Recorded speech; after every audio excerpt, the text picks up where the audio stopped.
Здравейте, аз съм Румен Кръстев и сега ще ви направя една презентация на тема 3 от най-влиятелните способности на ума. Защо е нужно да ги познаваме? Защото, когато знаете за трите най-важни, най-влиятелни способности на ума и ги владеете, тогава вие ще мислите и ще действате по друг начин. По-добре, с повече резултати и с повече удовлетвореност от направеното. Кои са те? Първо, способността да внимаваме. Второ, способността да осъзнаваме. Трето, способността да мислим. Разбира се, има и други важни, влиятелни способности на ума, но днес няма да ги разглеждаме, днес ще се фокусираме само върху тези трите. И така, нека да кажем няколко думи за вниманието. Способността да внимаваме е много важна за всичко, което се случва в нашия ум, защото чрез нея, чрез насочване на вниманието си към едно или към друго нещо, ние волево, съзнателно определяме информацията, която да разглеждаме, която да обмисляме и която да тълкуваме. Така проявяваме нашият интерес към дадено нещо, към даден вид информация. Вниманието е нещо като филтър, пропускащ и допускащ онова, за което внимаваме, и ограничаващ малко или много всякаква друга информация. По този начин, като внимаваме какво правим и каква информация ни интересува, ние концентрираме нашите способности върху изпълняване на задачата, за която си мислим.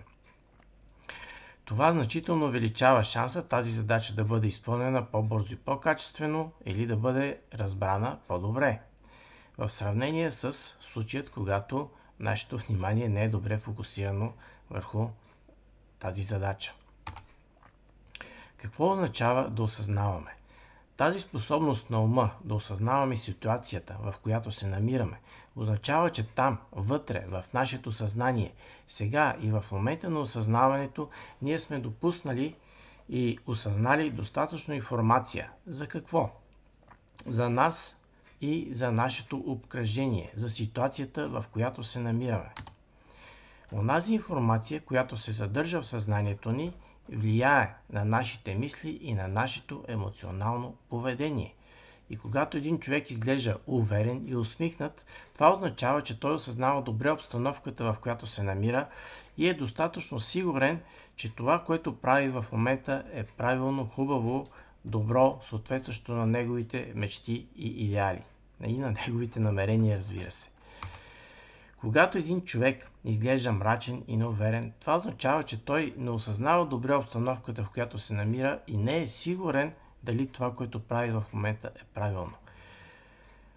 И няколко съвета на тема осъзнаване. Изяснете си своите идеали. Фокусирайте се върху важното, върху сегашната ситуация. Позволете си да осъзнавате обстановката, в която се намирате и доколко вашето поведение, това, което правите, е адекватно на тази обстановка. Да поговорим за мисленето. Интелектът се активира тогава, когато разбираме, че имаме нужда от ново решение, от промяна на поведението ни, на това, което правим, на начинът, по който се държим. Умът е средство за задаване на въпроси и за намиране на отговори. Тези отговори се основават на нашите знания, вярвания, както и на предположения за ситуацията, в която осъзнаваме, че се намираме. Отговорите пораждат въпроси, които задаваме на себе си или на други хора. Отговорите ни провокират да общуваме, да споделяме своето мнение с други хора в разговор или в писмен вид. Отговорът понякога е решение, че искаме да направим нещо заради друго нещо, което желаем или от което имаме нужда. Нашето мнение или решение, което споделяме, може да е израз на съгласие с друг човек или с други хора. Нашето мнение или решение, което споделяме, може да е израз на несъгласие с друг човек или с други хора. Това, което споделяме, може да изразява нашето любопитство към определена област и желание за обсъждане на информация за нея.